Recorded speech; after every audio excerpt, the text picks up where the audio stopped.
අපි ආවා ඩාවින් අවුරුදු උත්සවයට. අපි යමු. එන මාත් එක්ක.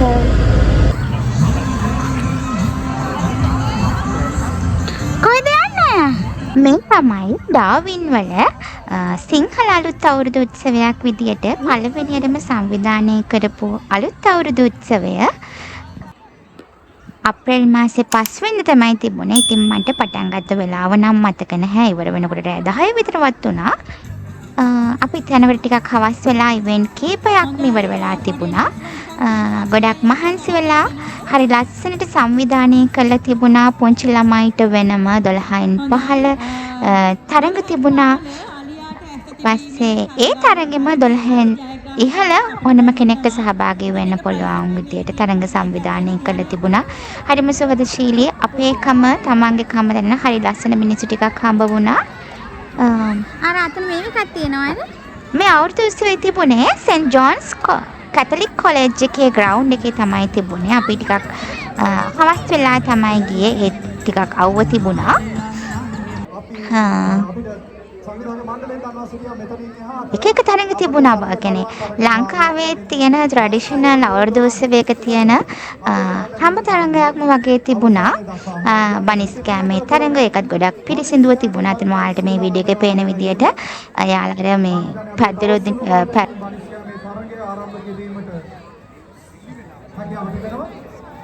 ළමයි කන නිසා ගොඩක් පිරිසිදුව ඒ හැමදේම අරේන්ජ් කළා. පුංචි බබාලා ගොඩක් සතුටු වුණා. මොකද අවුරුදු උත්සවයක් සංවිධානය කරන එකේ වැඩිම මේ වගේ රටක ලංකාවෙන් පිට සංවිධානය කරන එක ඇත්තටම ගොඩක් වටින දෙයක්. සංවිධායක මණ්ඩලයට හැමෝටම ස්තුති කරන්න ඕන. මොකද මේ ඇත්තටම චූටි කාලේ ඉඳලා ලංකාවෙන් ගිහපු පුංචි දරුවෝ ඉන්නවා. ඊට පස්සේ මේ රටේ ඉපදිච්ච ළමයි ඉන්නවා. ඒ ළමයි සංස්කෘතිය කියන දේ දැනගන්නේ ඇත්තටම අවුරුදු උත්සවයකින්. ඉතින් අම්මලා පුළුවන් තරම් try කරනවා අපේකම, අපේ සිංහලකම, අපේ සිංහල සංස්කෘතිය ලංකාවෙන් පිටින් අපේ දරුවන්ට පුරුදු කරන්න, දකින්න මේ හැමදේම. ඉතින් ගොඩක් දරුවන්ට සිංහල බෑ. ඒත් එයාලා අමාරුවෙන් දෙමාපියන් අතරම සිංහල කතා කරන්නත් පුරුදු කරනවා. ඉතින් හැමදේම ඉංග්‍රීසි වලිනුත් සිංහල වලිනුත් එයාලා ඇනවුස් කරනවා. එතකොට ළමයිට තේරෙනවා. හරි ලස්සනයි. ඉතින් පුංචි ළමයි හරි සතුටින් එයාලා එන්ජොයි කරා. මුලින්ම අතරම කියන්න ඕන මුලින්ම නෙමෙයි. අතරම කියන්න ඕන මේ මමත් අවුරුදු උත්සවයකට යන්නේ අවුරුදු 15කට විතර පස්සේ. මමත් සාමාන්‍ය ටිකක් කම්මැලි කෙනෙක්. මේ වගේ දේවල් වලට මමත් අම්මා කෙනෙක් වුණාම ෆීලිං කියන එක ඇත්තටම වෙනස් වෙනවා. මොකද මටත් ඕන මමත් දැන් ලංකාවෙන් පිටින් ඉඳිදී මගේ දරුවට තමන්ගේ කම අපේ කම හැමදේම පුරුදු කරන්න. ඉතින් ඒ නිසා ලංකාවේදී නොකරපු ගොඩක් දේවල් මට මෙහි ඇවිල්ලා කරන්න වෙනවා. මොකද මගේ දරුවා වෙනුවෙන් එයාට අපේ කම් පුරුදු කරන්න, සංස්කෘතිය ඒ හැමදේම පුරුදු කරන්න, දකින්න. එයාත් පළවෙනි වතාවට තමයි මේ අවුරුදු උත්සවයකට සහභාගී වෙන්නේ, දේවල් දකින්නේ. ඉතින් ඒකට සතුටින් හිටියා. මටත් හරි සතුටුයි. තමන්ගේ මිනිස්සු ඒ කියන්නේ පවුලේ අය නැති වුණත් මේ වගේ වෙලාවක මතක් වෙනවා පවුලේ අය. ඒ වුණාට දුර ඉන්නේ බලාපොරොත්තු ගොඩක් එක්කනේ අපි හැම වෙනත රටකට යන්නේ. ඉතින් එහෙම වුණාම මේ අපේ මිනිස්සු එක තැනකට එකතු වෙනකොට එතන වෙනම පවුලක් හැදෙනවා. අපේ එකම ලංකාවේ එක තැන්වල ඉන්න මිනිස්සු කියන්නේ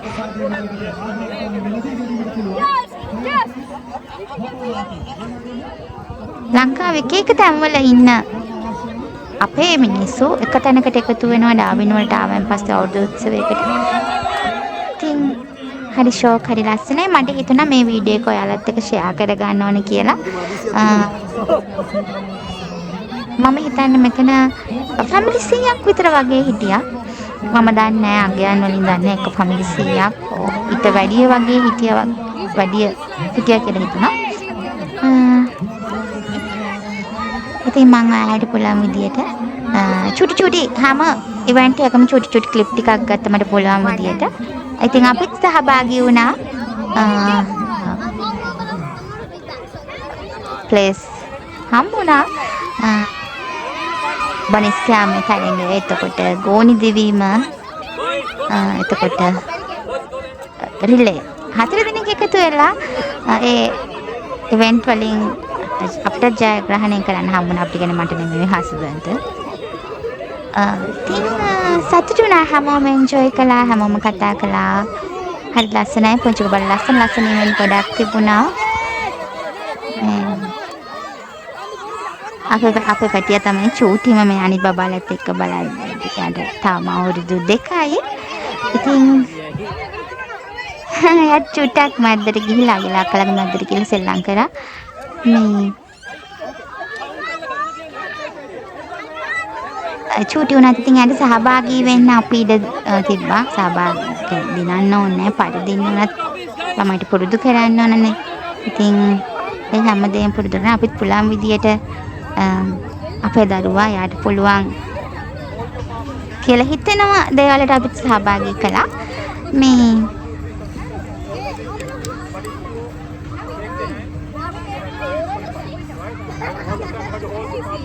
මේ තරඟ තිබුණේ චූටි බබාලා දෙන්නේ කඩේ කාඩගෙන තරඟට දුවන එකක්. ඉතින් අන්තිමට යනකොට තමන්ගේ පාට නෙමෙයි අල්ලගෙන තියෙන්නේ. සමහර අය තනියම දුවනවා. ඉතින් විශේෂම දේ තමයි සහභාගී වෙන හැම චූටි බබෙක්ටම චූටි තෑග්ගක් කියලා හැම බබෙක්ටම දුන්නා. මොකද බබාලා හරි ආසයි චූටි දේවල් වලට. ඒක වටිනාකම නෙමෙයි ආස චූටි ගිෆ්ට් එකක් දෙන එකට. ඉතින් හැම තරඟයකටම වගේ චූටි බබාලට ගිෆ්ට් හම්බුණා. සමහර තරඟවලදී දුන්නේ නැහැ. ඒත් සමහර තරඟවලදී හැම දරුවෙක්ටම සහභාගී වුණ හැම දරුවෙක්ටම ගිෆ්ට් එකක් හම්බ වුණා. දැන් මේ තියෙන්නේ 12න් ඉහළ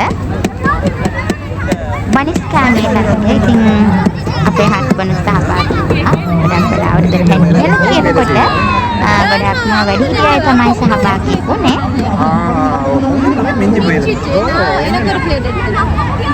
Okay.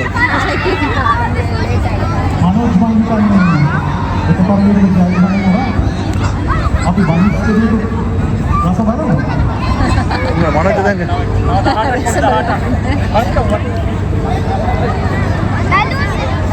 බනිසක් කන්නවන්නේ. නිකන් දෙන්නේ.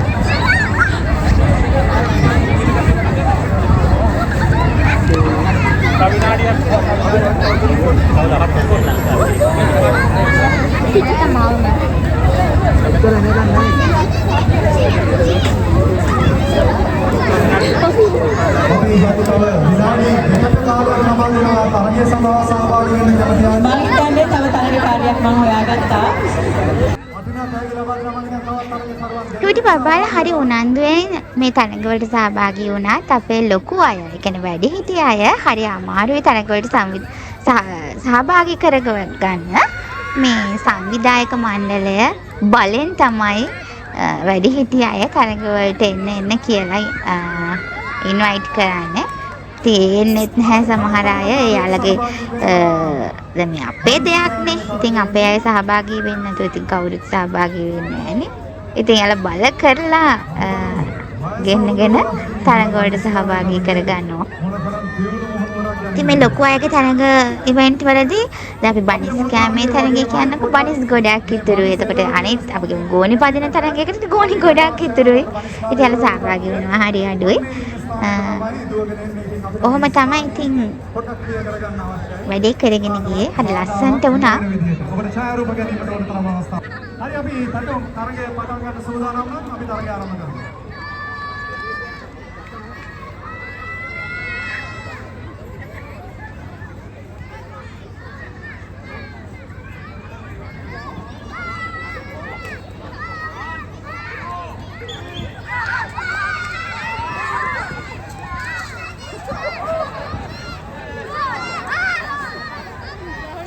පෙරලගෙන බරිස් කරනවා තමයි මට දැන් බලන්න පුළුවන් වෙලා තියෙන්නේ. බනිසෙන් අමාරයක් නම් මෙහෙම බනිස්කාවක් දැක්කේ අද තමයි මම හිතන්නේ. ඩාවින් වල තමයි මේ වගේ බනිස්කාවක් බලා ගන්න පුළුවන්. මේ පිටිපස්සට අපිට දෙන්න කට්ටිය දුවලා එන්න ඕනේ. වනිස් කනවා බලන වගේම ඒගොල්ලන්ට දුවන්න අවස්ථාව දෙන්න. ඒ නිසා ඉදිරිපස සිටින සියලුම දෙනාම පොඩ්ඩක් පිටිපස්සට වෙන්න. මොකද මේගොල්ලෝ වනිස් කාලේ ඉවර වෙලා අපහු දුවගෙන ඉස්සරහට එන්න ඕනි.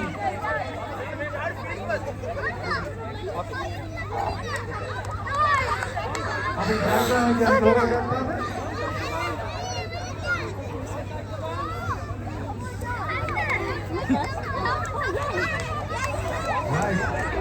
ඔය තරගේ අතාරින්න සූදානම්ක් නැහැ. අපි බලමු ඉතුරු.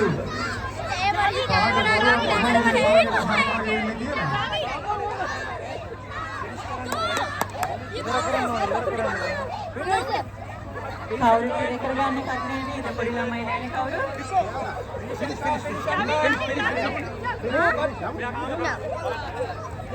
සංවිධායක මණ්ඩලයේ අවධානයෙන් සිටින්න තරගකරුවන් මේ තරගය අවසන් කරන ස්ථාන කොහොමද කියලා හරියාකාරවම තීරණය කර ගැනීමට ඉතින් ඔය විදිහට බනිස් කෑමේ තරඟ ඉවර වෙද්දී ෆස්ට් ප්ලේස් එක හම්බුණා ගර්ල් කෙනෙකුට, සෙකන්ඩ් ප්ලේස් එක හම්බුණා හස්බන්ඩ්ට, තර්ඩ් ප්ලේස් එකේ වගේම තව වෙන බොයි කෙනෙකුට චුටි පුතෙක් කෙනෙක් ඉස්කෝලේ දරුවෙක්ට හම්බ වුණා. ඔය විතර බනිස් කෑමේ තරඟය ඉවර වුණේ. No, you want to finish it.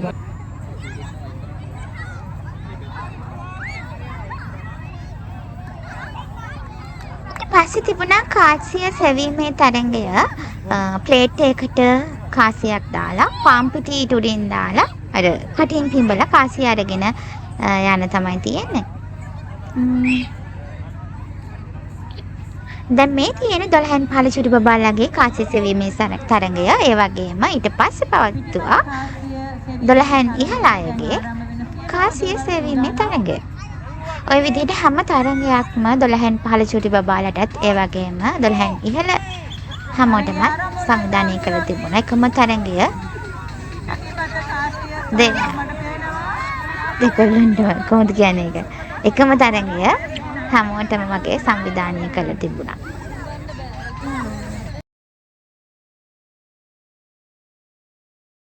ගොඩක් වීඩියෝස් ගත්තට වීඩියෝ එක හදන්න එඩිට් කරනකොට වීඩියෝ ක්ලිප් කට් කරලානේ දාන්නේ.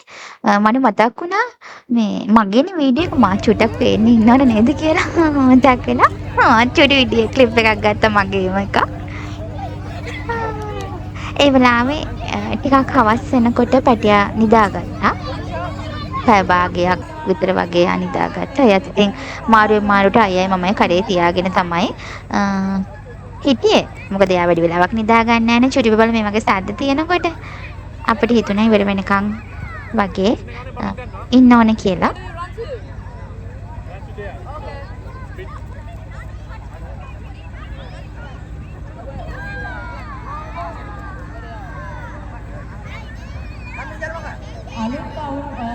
අවුරුදු කුමරක් සහ කුමරිය සඳහා නාට්‍ය පදිංචි කරන කමිටුවේ සමාජිකයන් කවුරු හරි ඉන්නවා නම් වේදිකාවට එන්න ඉනෝකා මේ කියන්නේ හරිම අමාරුවෙන් පවත්වපු සංවිධායක මණ්ඩලයට හරිම අපහසු වුණු තරඟය. සිඟිති අවුරුදු කුමරිය කුමාරයා තෝරන්න තියෙන්නේ. ඉතින් එක විදියකට ඉන්නේ නැති හරිම දඟකාර පුංචි පටවු ටිකක් තමයි හිටියේ. ඉතින් එයාලට ගොඩක්ම චූටි බබාලා හිටිය අවුරුදු 5න් 15 එහෙම නැත්නම් අවුරුදු 6 7 තමයි උපරිම වගේ හිටියේ. ඉතින් චූටි බබාලා එක විදියකට ඉන්නේ නැහැ කියන දේ අහන්නෙත් නැහැ. අම්මලා ගාවට තාත්තලා ගාවට දුවගෙන එනවා. සංවිධායක මණ්ඩලය වෙනුවට කළේ යාළුවට තිබුණා ටෝකන් එකක්. එයාලගේ නම්බර් එක ටෝකන් එකක් විදියට පුංචි බබාලා හැමෝටම දුන්නා. දීලා පුංචි බබාලා නම ඇහුවට නම කියන්නෙත් නැහැ. අහන ප්‍රශ්න වලට උත්තර දෙන්නෙත් නැහැ. ඉතින් සිඟිති අවුරුදු කුමාරිය තෝරන්න හරිම අපහසුයි. ගොඩක් බබාලා සමහර බබාලාට සිංහල තේරෙන්නේ නැහැ. ඉතින් ඉංග්‍රීසි වලින් අහවතලා හරි කියන්න කැමති නැහැ. ටිකක් රෑ වෙච්ච නිසා බබාලාට ටෝකන් එක දීලා එයාලා කැමති විදියට ඩාන්ස් කරන්න ඉවෙන්ට් එකේ කැමති විදියට ඉන්න එයාලා පුළුවන් තරම් arrange කරා ඒක ලස්සනට කරගෙන යන්න. ඉතින් පුජ බබාලට රිලැක්ස් එකේ මේ තරගකරුවන් විදියට ඉන්න දීලා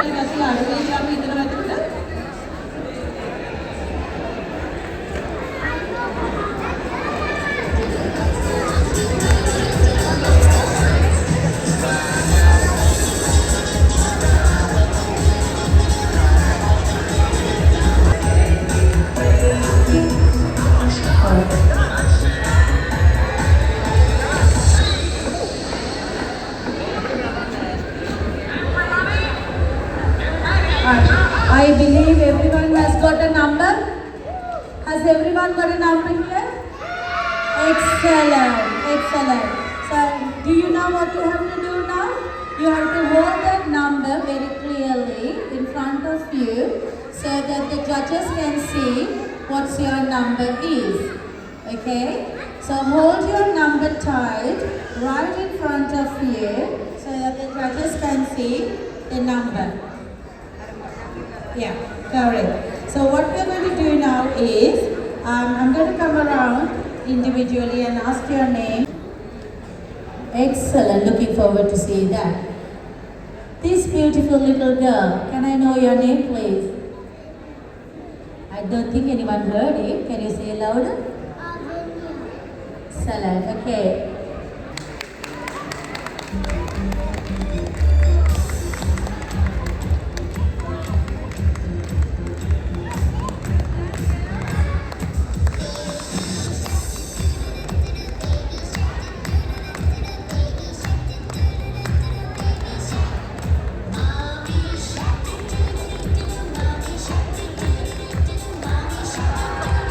Oh, that's a beautiful performance.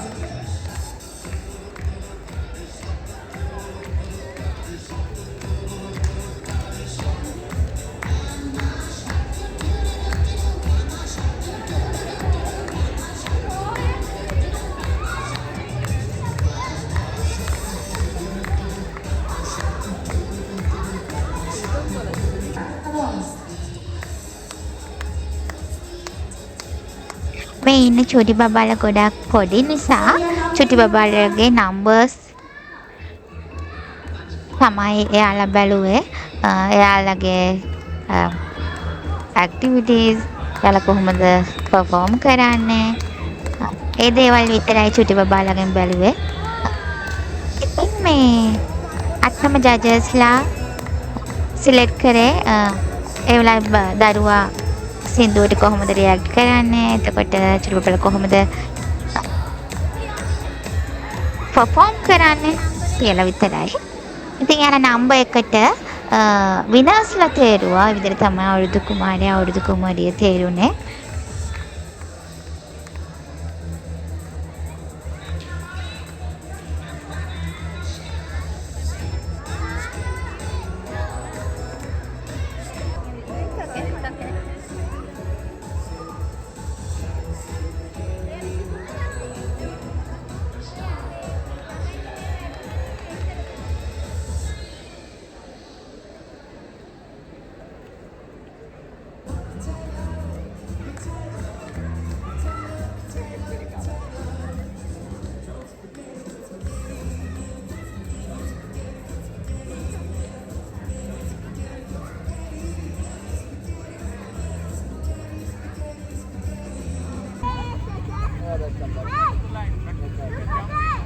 පස්සේ තිබුණා අවුරුදු 12න් 15 ගෝනි පැනීමේ තරගය. ඉතින් ඒ තරගය අපේ චුටිපටියත් එකට සහභාගී වුණා.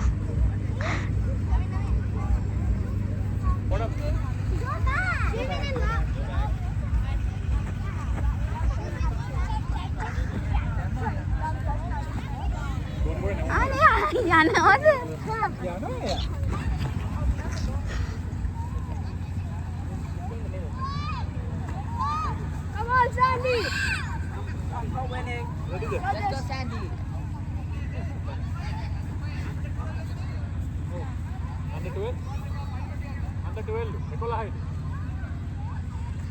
Okay, go back.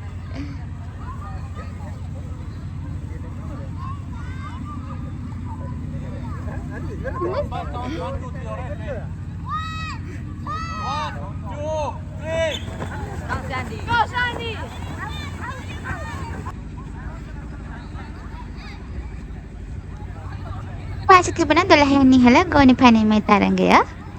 මම තාත්තා ජම්ප් කරන්න හදන්නේ හද? මේ තියෙන්නේ ඒක.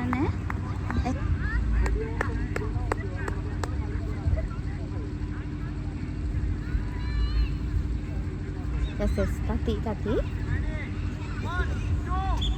Yes.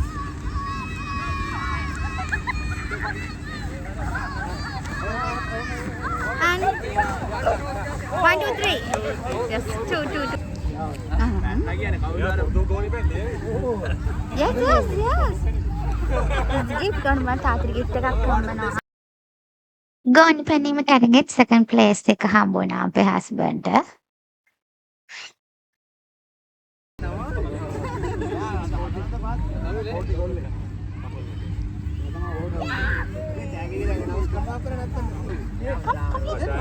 And මග පැටිය?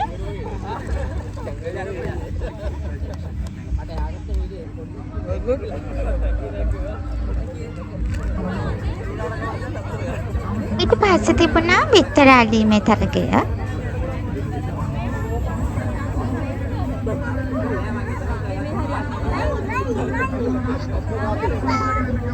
එක්ක කෙනේ අල්ලන්නේ.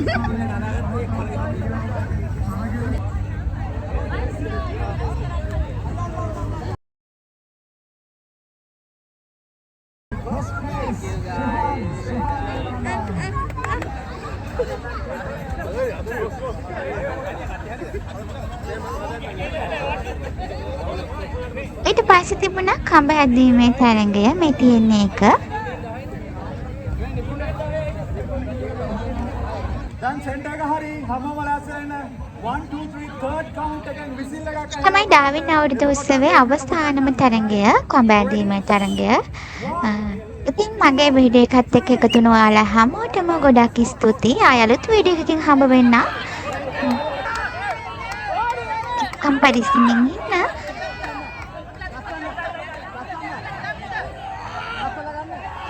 ලබන්නා වූ සිංහල හින්දු අලුත් අවුරුද්ද සියලු දෙනාටම සාමයේ සතුට සෞභාග්‍ය පිරුණු සුබ අලුත් අවුරුද්දක් වේවා කියලා මම ආදරෙන් හැමෝටම ප්‍රාර්ථනා කරනවා.